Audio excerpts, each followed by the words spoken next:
Welcome back to the Eric Krown Crypto channel. Wishing you a happy and healthy start to this nice macro Sunday morning over here from actually a bright and sunny Helsinki, Finland. It's seeming like summer right now. Anyways, a few big things to be speaking about. We actually do have another 20% signal on average, historically speaking, that is baking up, similar to what we've seen about, I think, 11 times now in the past year to year and a half. So I want to be going over that, the timing of that, of course, as well, and even follow up on the short-term timeframes here as we did get our nice little range play that we were looking for yesterday. Anyways, with that in mind, I should humbly request that if you do find this content valuable, if you just want to give back in a nice and free way, that the easiest way to do that is simply like the video. You can always dislike the video later as well if you just happen to hate it. Anyways, yeah, let's waste no more time. Let's jump into it right now. I did want to follow up on the short-term timeframes right here. Yep, we did play to the top side of that short-term timeframe range, so it was kind of likely, and then back down to the middle of it. So realistically, over the weekend, not really all that much to be writing home about, but you know, a little bit of fun action here and there, especially if you're you know, trading on a Saturday. Anyways, with that in mind, I want to get to the meat of this particular video right here, right now. And it's going to start off on this chart right here. I'm bringing it back, baby. It's the daily volatility versus stochastic momentum oscillator chart, of which we've employed this one several times, even in the past few months here, and in many more times in the past year to year and a half now. And it's this baby right here, basically. And what is it essentially? Well, the signal is, it's two portions essentially, and it is anytime that we do see that daily BBWP, again, measuring volatility, the dispersion of returns, gets basically below, you know, especially like 10 percentile in this case, and then we see the expansion phase from there leads to about an average move of 20% to the upside or the downside, which we can get a bias on direction for a little bit later, and typically happens over the course of, you know, about 10 days to 2 weeks or so to find, you know, the final portion of that move, if you will. Anyways, in this case right here, you can see that we're actually coming down all the way towards this area where we have seen a lot of these moves born upon by. In fact, we actually just saw a more recent one in April, of which that one obviously played out way back well and over here. And we're gonna have another shot at it yet again. So the people who've been on this channel, you've seen this many times, even in the past few months here, and we're getting another iteration for it. So in this case, I've already gone ahead and back test these expansion phases for you. And you can see that on average, you know, about 20%, some a little bit more, some a little bit less, but definitely, you know, around that 20% region is kind of a good call for this. And, you know, days taken, again, it's a little bit more variable. In this case, we see a lot of variance between the numbers, but ultimately somewhere around like 10 to 14 days, I'd say, is kind of likely in this case. Anyways, how can we get a bias on direction? Well, if we test out the daily stochastic momentum oscillator, we can see that the direction on that volatility expansion was properly chosen by, if you will, the stochastic momentum oscillator for, I think it was, yeah, 9 out of 11 times. Before that was 8 out of 10 times, and the last one obviously played out in that same direction to the downside right on over here. And so now we have 9 out of 11. The hit rate improves a little bit, which is, I guess, nice. Anyways, with that in mind, I want to make sure that I'm actually managing my trades properly over here. So un momento, as I was more recently aware, it is the proper way of saying such things. So let me just make sure. Okay, let's see that, and we can go on this. Apologies on that. Highly unprofessional, but I'm not a professional. I'm simply just an idiot on the internet recording videos.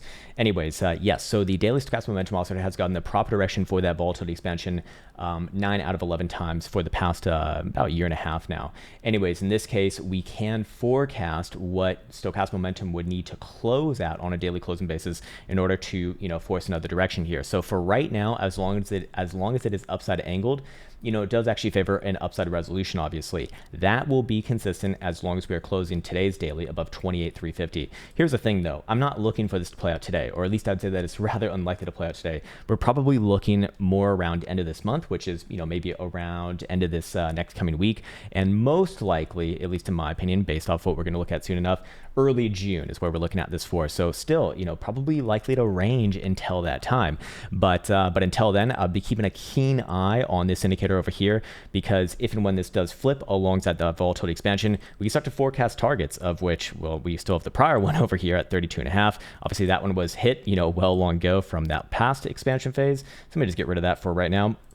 And then let's kind of play around with numbers and see what would be likely in an upside or a downside event.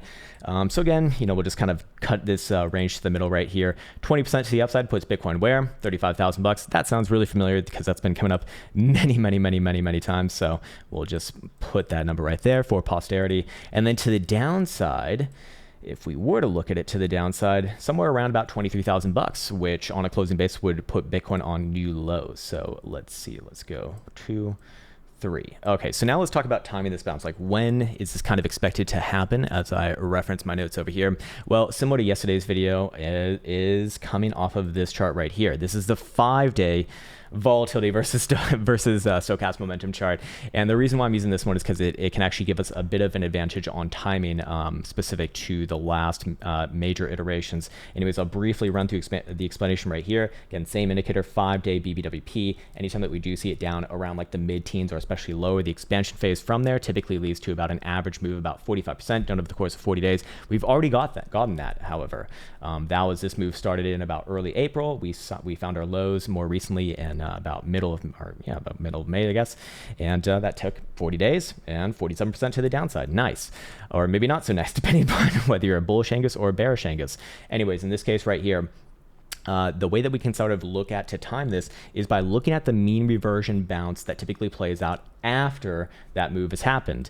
And in this case, for example, we can go back to perhaps this iteration where where Bitcoin put in a nice rally, and I think it was August and in early September, and then after the high was hit to the next low, about 15 days, done about basically 28% to the downside.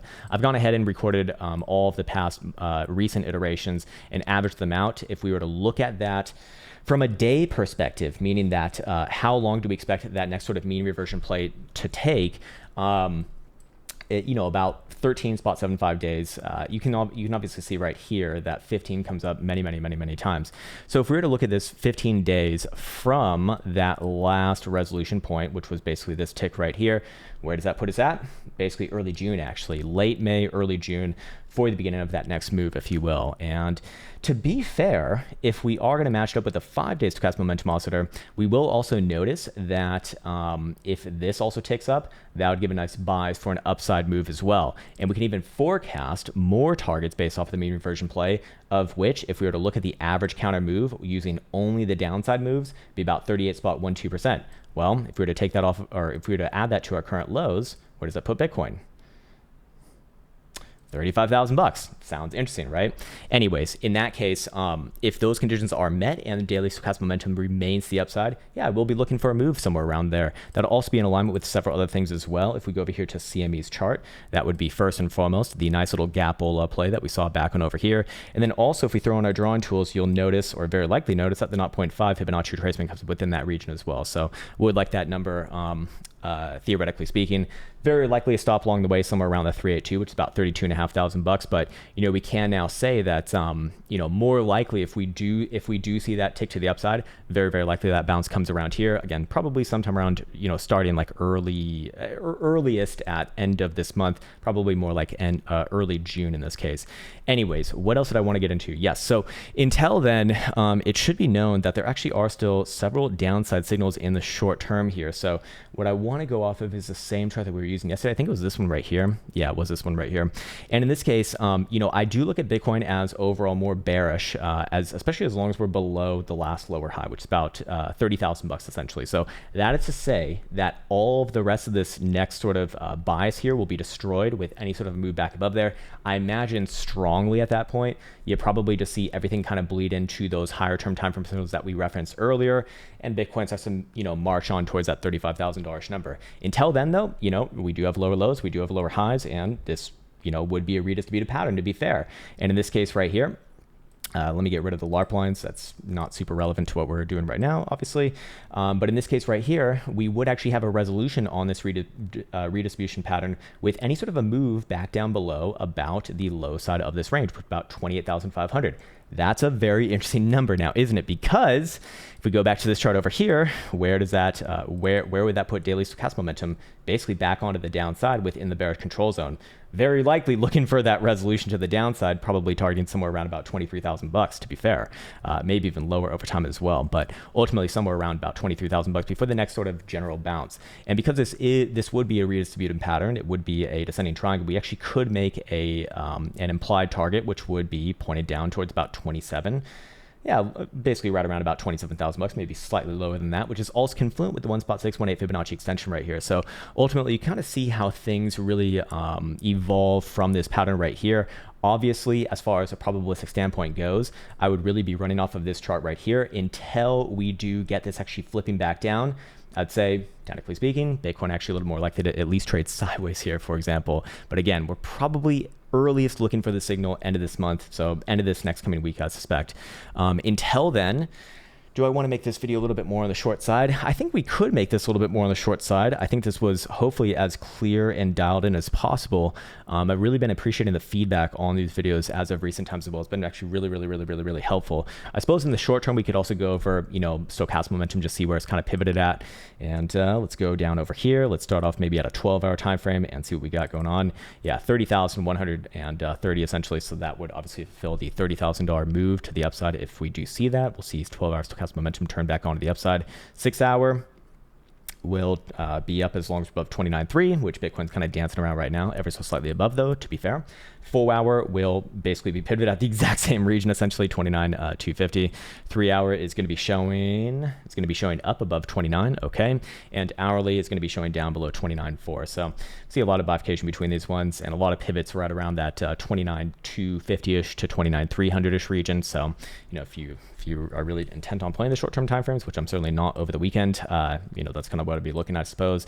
But ultimately, it's just a short-term range resolution here. Above 29,600, I do look for a move basically around 30,000 bucks, and that would obviously put Bitcoin in striking distance of a lot of those other major regions that we were just speaking about. To the downside, obviously, the big area is going to be that last local low, about 28,600. Below there, everything starts to turn down again. We start to get technical targets to the downside, and that volatility expansion very likely does come to the downside if that does indeed happen. Until then, I think I'm going to leave that one right there. I want to express my thoughts yet again that I do not believe that I don't believe that the lows are essentially in the sense that even if our current wick to the downside is the low, well, I guess no, because it's actually. Sorry, I take that back. I don't believe that the lows are in, and I do think that Bitcoin is a little more likely to probably trade down there over some amount of time. The question is, does it happen sooner or later? Does this happen like later on in summer or not? And I can just bring you over to this chart because I did say that it would be a macro Sunday, so might as well bring this one up right here while we're here. It's a fundamental chart. I would not be in any way, shape, or form willing to call a macro low until this one condition is present. And it's going to be based off of the monthly accumulation distribution indicator. As you can see, I've marked off many different areas with these green vertical bars. They correlate to slope changes at extremes on the monthly accumulation distribution indicator right here. You can see that if we just look at the chart, it correlates extremely well with macro shifts in direction. Anyways, the reason why I'm bringing this up right now is because I think that is very unlikely, or at least statistically speaking, based off the history of this asset, it is very unlikely that Bitcoin has put in a macro low just yet until one, we go into the red zone, because there's never been a macro low without going to the red zone, which we're basically right at the precipice of right now. And then two, I would not confirm that macro low until we at minimum get a positive slope on it. Might that time it, a month or two later after the actual low? Yeah, sure. Just like you saw over here, in 2018, 2019, right? We get that slope change right here in January 2019. Technically, the month prior was the actual low. Wasn't that far away, to be fair, but it was right here for full disclosure. And then it took another few months for Bitcoin to get going. Do we have another example over here? Yeah, we definitely have another example over here in 2014, 2015, right? The low was back on in January 2015. We didn't get the slope change, however, until August 2015 right here. And that was actually pretty much on the retest of that low. So, I do think at best we're going to be waiting for a while. And I do want to reiterate my stance that I think best case scenario is that Bitcoin kind of grinds out that area in the mid to low 20s. Probably into end of summer. If you see something like that, and then the accumulation distribution indicator starts to turn back up, that would be a really good signal, and at least statistically speaking, historically speaking, for a macro low being put in. Until then, I do think that best case scenario, we're probably looking at, a big macro range between 35 and, low 20s essentially. And that doesn't mean that Bitcoin can't trade lower. I think that's just kind of like best case scenario if Bitcoin is going to put in a low basically in the mid to low 20s. Anyways, I'm going to be signing off with that. I want to wish you well. I want to Did we go over invalidations? It's the same thing as yesterday, basically in the short-term time frames. Above 30, good. Below 28.5, bad. There you go. Hopefully that was helpful. I want to once again shill my Instagram. I've actually been putting a little bit more effort into that, and we'll be posting more trading content there in the not so distant future. So if you happen to give a fuck, there is a link in the description below. Be aware though that if you're getting messages from any other similar accounts to mine, but it's not that account in the link in the description below, it's not me. It's probably a scammer. It's probably whatever the fuck they're trying to get you to do. It ain't good. It ain't fucking good. And then also, yes, Bybit. We got a Bybit shill link in the description below as well. You already know the story with that one. Don't trade on leverage unless you already got a working strategy. You can work your strategy out for free without risking any sort of equity at all with our services over here on the Krown trading application and the trading journal, which is also free. You can do it pen and paper. You can do it Excel, although I prefer this because, it's already done for you, basically. Anyways, I think that's going to do it for today's video. I want to wish you all will be back on tomorrow. Take care and see you hopefully soon.